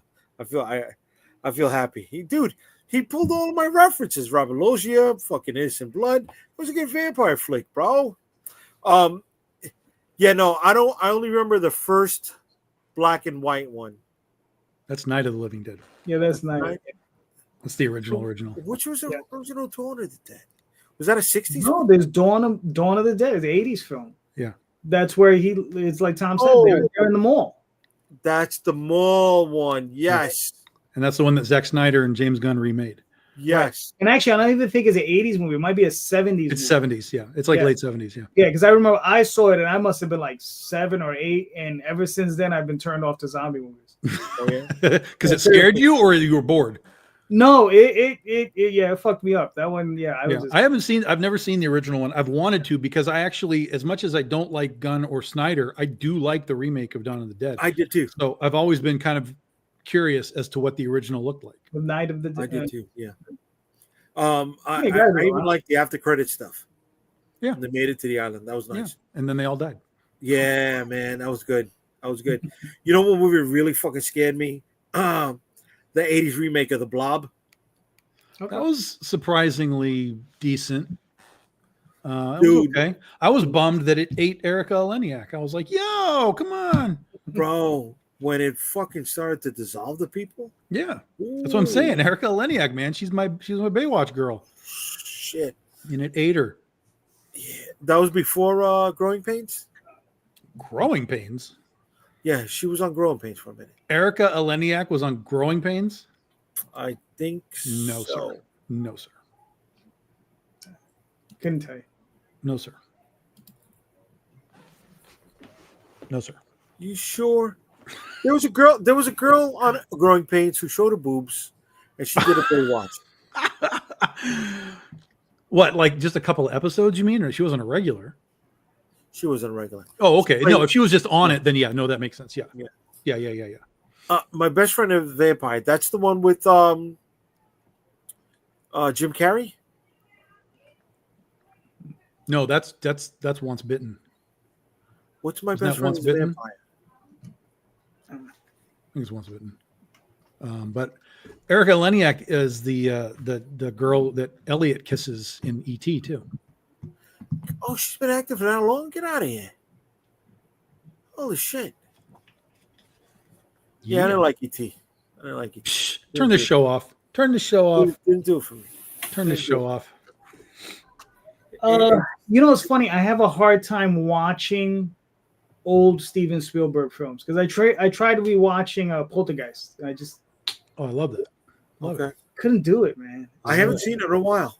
Yeah, I haven't seen it since probably the fucking 80s. But yeah, I just couldn't do it. I tried watching, I turned the shit on. I was like, oh, fuck this. I haven't tried E.T. yet. I couldn't get through Goonies. Oh well, that's the right choice. Goonies is a terrible movie. I enjoyed Goonies back. Listen, when I was 12, It's just a bad movie. When I was 12, I enjoyed Goonies. Yeah, but when you were 12, you were stupid. Yes, We were all stupid when we were 12. true. Oh yeah. I mean, yeah. Bro, the Fragillis? That was a great family of fucking robbers, bro. I never understood it back then. I will still never understand it. Yeah, it doesn't do anything for me. Nada for me. But I love Close Encounters, even though I still don't think I understand it. I love E.T. I love Poltergeist. Yeah, I mean that's like, and then Jaws. It's like those four movies, like bang, bang, bang, bang. I'm like, that's and then fucking Raiders of the Lost Ark. Oh, so Tom, what's your guilty pleasure movie? I mean, really, honestly, it's probably like almost any Godzilla movie. I could just pop one in pretty much at any point. But outside of that, I love the sarcasm of the script for Lake Placid. Oh, nice! It's just such a great verbal back and forth movie that you can just even have on and just listen to it. So Lake Placid would be one of those sort of outside the box movies. Yeah. Cool. Plus, it's a giant crocodile. How do you not like that? What was yours? Oh, was it My Special Wonderful? My Kind of Wonderful. My Kind of Wonderful. That's it. Yeah. My Kind of Wonderful. Give me that. What was that one? That's it's like a It's like a rom-com from the 80s. Was that the one? No, Some Kind of Wonderful. Is Some Kind of Wonderful. Yeah. That's the one with Demi Moore and Rob Lowe? No. Okay. All right. Yeah, look it up. If you'll see it, you'll probably Some Kind of Wonderful. That's a deep cut. Yeah. Some Kind of Wonderful. Wow. Yeah. I mean, it took us like 2 minutes to come up with the title. That's how deep. Yeah. But that's definitely like that was one of those movies I watched all the time. So Harlem Nights. There you go. Harlem Nights. Well, wait, shot off my pinky toe. It's one of the reasons why I'm kind of connected to a lot of old weird 80s shit is because back in the day, youngins, even when you had cable TV, right, they still only had like 8 movies, and they would run these things on a cycle. So, Poltergeist was on all the time. Jaws 3 was on all the time. Crawl was on all the time. Like these things were just like bombed into my psyche because it was on every day. Gotcha was on all the time. Yeah. I fell in love with Linda Florentino because of Gotcha. I learned how to pronounce her name because of Gotcha. We're so deep, bro. We're so deep. Right I wanted Gotcha to be Linda such a Fiorentino. I wanted to go to college just so I could play Gotcha. All right. And then I was so bummed out when I found out you could not get gotcha paintball guns and bring them to school with you. All right. They were big, yellow, and orange. I wanted to play gotcha on a regular. Oh, Beastmaster, the real He-Man movie. Yeah, man. Fucking loved Beastmaster. Hawk the Slayer. Hawk the Slayer. Yeah. Yeah, Lady Hawk. It was a little tongue in cheek for me. I liked it. The tongue in cheekness worked. The music, bro. Because I tried rewatching it. For me, it was the music. The music was terrible. The way it's paired up with that cheek, terrible. You know, because I would imagine if they stripped off the music and maybe put new music on it, or put somebody on it that knew what the fuck they were doing to put music on the movie, it might be an actually decent movie. Because it's like Lady Hawk. I like Rutger Hauer. I like Rutger Hauer. But that and Highlander, they came out around the same time, and they had that same, you know, that aesthetic. But Highlander. I mean, listen, the Queen soundtrack on that is excellent. Oof, my man. You know, hello. Yeah. Hello. Come on, bro. Between that and Flash, I mean, you know, Flash Gordon. How could you, go wrong? Right. Bro, Flash Gordon was fucking great. Mm-hmm. Right, but in 80%, if not 90% of that is Queen. There's the damn soundtrack. Yeah. And 95% of it was ad-libbed. I believe it. Bro, they were getting brand new lines 20 minutes before shooting, bro. Yeah, 20 minutes, right? Brian Blessed was actually doing pew pew pew pew during the fucking climax when they're storming the ship at the end, bro. He was into it. Flying high on a stalk cycle. I fucking love that fucking line. It's in my head, bro. I can't get that shit out of my fucking head. That was the first movie I ever rented from Captain Video. Oh, Juice. Wow. Rob, William is in the chat. William will tell you, Omar Epps grew up in our neighborhood, bro. You know, and then next thing you know, he was in Juice, and they were like, yo, that fucking kid, that kid from the E section? Yeah. So Juice stands out. Oh my God. Then Beat Street, Electric Boogaloo, you know what? Let's just fucking put all the canon films in there. Canon films out of American Ninjas, Electric Boogaloos, the Death Wishes. Well, Death Wish. Yeah. I never got into like the American Boogaloo, those films. I never got into. Electric Boogaloo and American Ninja, bro. Come on. And then American Gigolo. Yeah, there you go. You're combining Mexican with continental. Come on. Whatever. I never got into it. What movie, Tom? What? I didn't hear what you said. I say you're combining Mexican with continental. Oh, yeah. I know where you are, but I don't know what it is. But I know where you are. Yeah. Waiting. Yes. Oh, see, yeah, you went way too modern. I was thinking back in the 80s still. Oh, no. Yeah, that's Luis Guzman. Yeah. Yes. It's a good thing. Yeah. Yes. Oh, my God. Species. That's 90s. I like Luis. 90s. Luis is great also in Boogie Nights. I wasn't a fan of Boogie Nights. Oh, that's a great movie. I wasn't a fan of Boogie Nights. Fucking great movie. You were just afraid of the schlong. No, they fucked up. You don't fucking use You Got the Touch in that fucking movie. You don't fucking use that. That was sacrilege. Sacrilege. That song primed us for Optimus Prime's death. You know what I'm saying, bro? You don't fucking use that. No, you know. It was such a weird choice. I actually went on a rabbit hole hunt to figure out how the fuck that happened. Like what happened? How did this? And it was just chosen. There was no real story behind it. It was just like, let's just use this. You Got the Touch was such a good fucking song. I'm sorry. For a kid, that was it. That was like, what? I remember because somehow I did not get to see Transformers in the theater. Like I remember all summer the trailers were playing and does Prime die? I'm like, what the fuck? Yeah.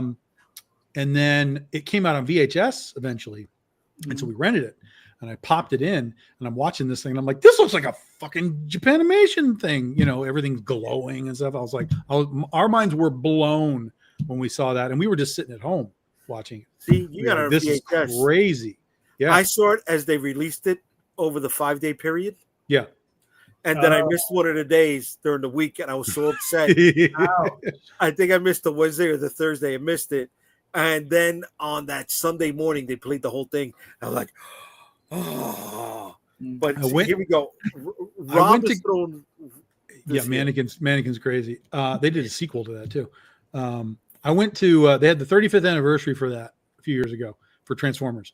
Yeah. And I went, it was one of those like Fathom events things. So I was like, yep. Yes. Take me to the Transformers. Yes. So I get in there. There's probably 20 people in the theater.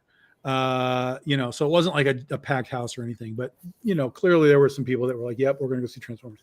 And it was one brave soul away from becoming Rocky Horror Picture Show and all of us singing the songs. Like you could tell we were all sitting in our seats like, are we doing it? Are we doing That's the moment. Are we going to do it? But nobody started it. And so we all were just like, okay, we're going to relax. But you could tell we were antsy. Yeah. You know, I never got to do any of those midnight screenings of Rocky Horror downtown. I never did. No, I never did any of those, but I did see Transformers when it came out. Really? In the theater, yeah. When traumatized. I was well, yeah, I'll tell you the story. So it was only playing in one theater in all of Manhattan. It was all the way up on the west side, right? I was on 103rd and First Avenue on Spanish Harlem. It was all the way up on the west side, up on like 116th and like 7th or something. So we had to go all the way up there to go see it, me and my friend. It's the two of us. I think they had a 10 o'clock showing, 10 p.m. showing. We go up there. We get in there.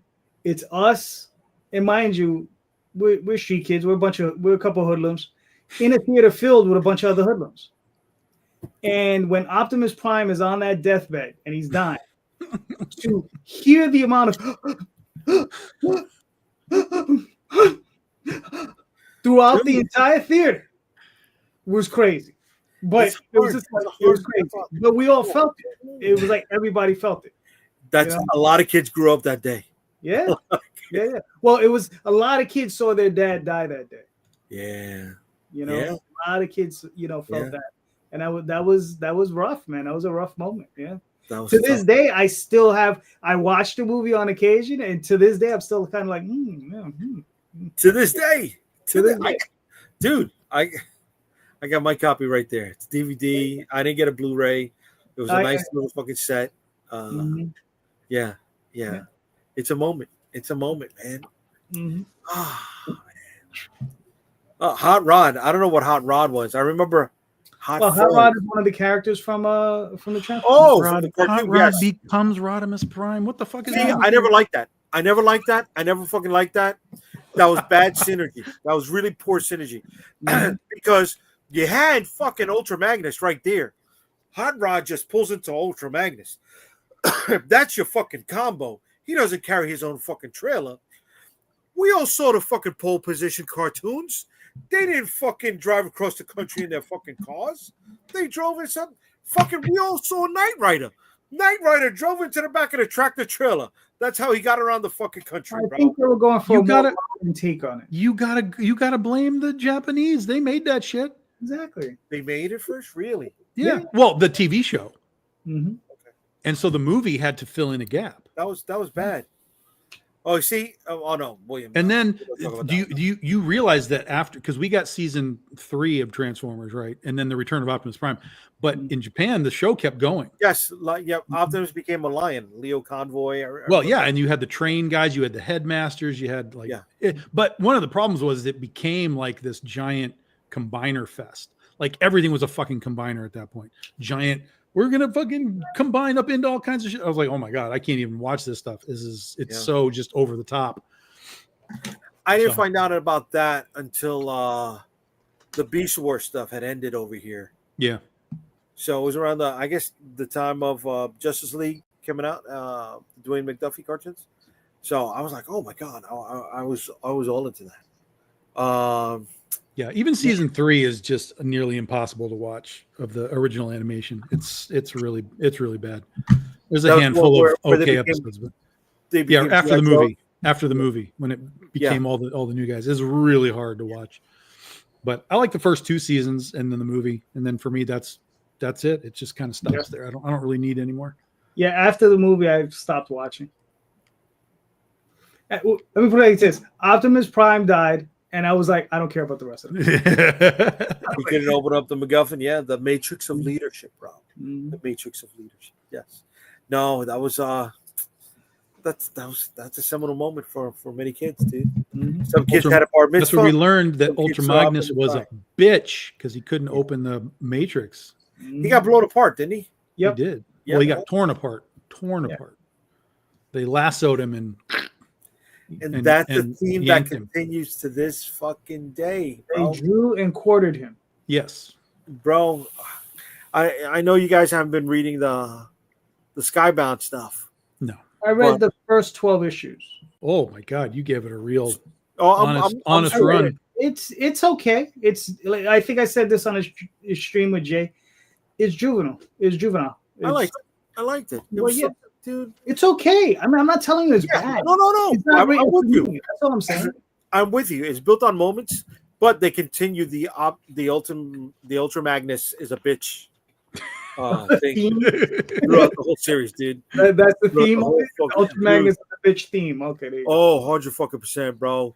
Yo, oh my God, he was tortured by Shockwave, Oh yeah. I read that part. Yeah. right? And then when it came to the moment of him being the hero,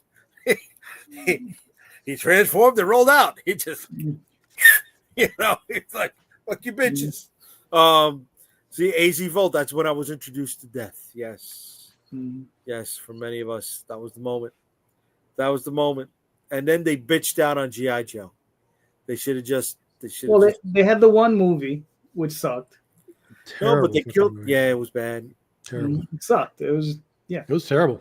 But you know what? Legitimately Compared terrible. to the next company that took over, it was good. well. The one movie was enough. I stopped there. Right. So it was produced by Giffen Bacall, right? And they were pretty much a marketing house. Mhm. So they were just doing the cartoon. It was a Only commercial. happened because they did a small cartoon to promote the comic book. Mm-hmm. And I'll never forget it. It was Wetsuit. He was Well, driving. they did that with the Transformers too. Oh, I don't remember that. Yeah. I don't remember that. Look at that. So, and then it expanded from there, right? Now, the final season had Deke do Mhm. the cartoons. And Oh, yeah. they were bad, man. They Funny because Deke were- did some decent cartoons back in the day. did do decent cartoons, Yeah. but they continued with the whole Cobra Commando was the Snake Man, Mhm. and they had the buddy show with him and Roadblock, and it was as a kid, it's one of those moments you grew up. You're like, oh, I don't like I don't cartoons. think I've seen any of that final season then because I Yeah. don't remember him as the snake guy continuing. Mhm. Yeah, they did that. Storm Shadow had the Arctic Blast costume, so it was pretty much black in the middle, white Yeah. on top, Yeah. and Snake Eyes had the weird blue mountain climbing costume. It was bad. Don't waste your time. Don't waste. Well, your time. I've never seen it, so I'll probably give it because I have the whole thing. I got the DVD set over there. I'll I go do through it too. at some point. I don't have the Deke stuff. I Oh, stopped. it's not in that? The one that has the classic explosions on the cover, on the case. No, mine's green. I got a 4-pack over here. I'm sorry, you weren't a GI Joe guy, were you? Who, me? Yeah. I mean, what's funny is I probably have more of the peak comics than you do. Like I probably have like the first 30 or 40 issues, and I don't even know why. Okay.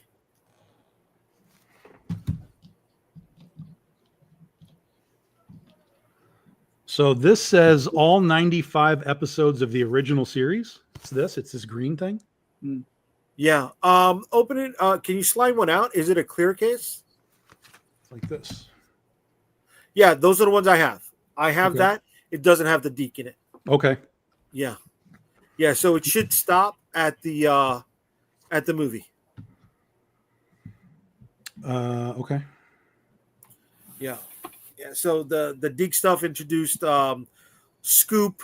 It introduced the Alley Viper. Scoop was the reporter. It was stay away.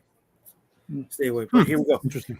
AZ Volt, Transformers, He-Man, G.I. Joe, TMNT were some of my favorite commercials.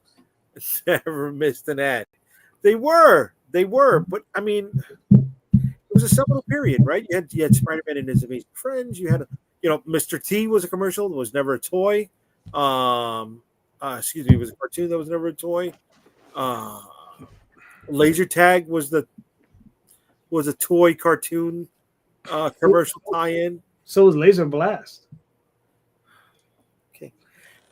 And on that, okay, so we went. Laser Blast has toys too. Yeah. Ron was a cartoon? I don't remember Ron being a cartoon. No, Ron was not a cartoon. They had a toy and they had a comic book. Yeah. Yeah. Yeah, and the toy, I honestly, excuse me, I don't ever remember seeing the toy as a kid. So G.I. Joe is called it's called apparently Series 2 is what we're talking about. The Deke stuff. For the and Deke you see stuff, the animation is totally different. It is. It's a lot softer. Oh yeah, and it's Cobra Commander's in the armor. With later on he's in the armor. Yeah, okay. But in the beginning he was wrapped around Roadblock as a half a snake man. He was like, I was once a man. Yeah. Okay. All right. It was bad. But guys, we went over by quite a bit, fellas. We usually go, a nice tight 130. We did 150. I want to thank everybody who has been hanging out with us in the chats tonight. Rob, William, AZ Volt, BMD Nerd. Excuse me. Nemesis of Force did look cool. He did look cool. But the toy was a failure. Michael, have a good night. Rob, Micronauts never got to be a cartoon. I never really collected the comics on that either. There was some things I missed. I was a poor kid growing up. You missed Michael Golden. Well, dude, they weren't. I didn't have. Yeah, but Micronauts a lot for when Micronauts came out, we were all in the Star Wars world. The rest of us. Mm-hmm. Okay. And so you were either a Star Wars kid or you were into the weird shit that was coming around and that kind of thing. Yeah. But I was so deep in the Star Wars that like Micronauts, I remember them and I see them at stores.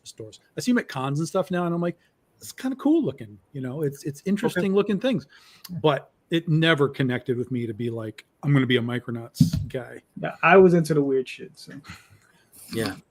See, yeah, I was into the cartoon stuff, right? So yeah. We spoke about the Filmation at one point, right? Filmation was a huge animation house. I really liked that hour where they had Zorro, Tarzan, and Lone Ranger. It was all the same alligator noise throughout all of them. It was also the same alligator noise in He-Man and the same alligator noise in Flash Gordon. Speaking of alligators, do you remember when they turned Optimus Prime into an alligator? No. Transformers turned him into an alligator. Decepticons got him, took him apart, rebuilt him into an alligator. No. Yes. No, that's bad. Yes. So that's as real as the alligator you saw crawling out of the sewer. Stop it, because it was fucking legit. It was fucking legit. We saw it. I even pulled up the news article for it. I still don't believe you, Jay. I'm sorry. It was legit. It was planted. That was a long game. You just played the long game on that. You were like, in 5 years, I'm going to pull this up. It wasn't even me. All right, guys. But listen, I gotta get up early. I got a long day tomorrow. I want to thank everybody who's hanging out with us tonight. I appreciate another 2 hours, though. You could. I can't. I'll let you go do that. All right, guys. I'll look at the campaigns that are over here in the comments. I appreciate it. Everyone who was with us tonight. Before we get our calendar on, where can they find you, buddy? The OswaldChronicles.com, TallTalesOnline.com. This Sunday night, I will be having a conversation with Filbo Distribution. So we'll be talking to him this Sunday night. So that should be interesting on the show.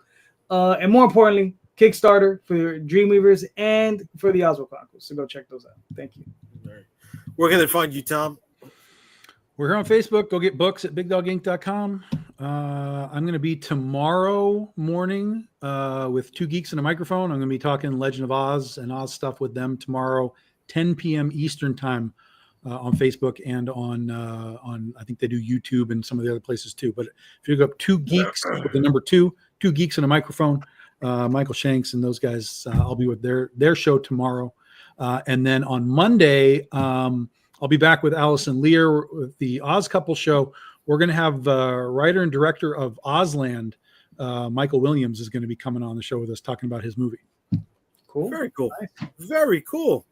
All right, guys. And you can catch me on StompBubbleComics.com some Sunday nights with Calderon down here, Friday nights here on Comic Book Streamland.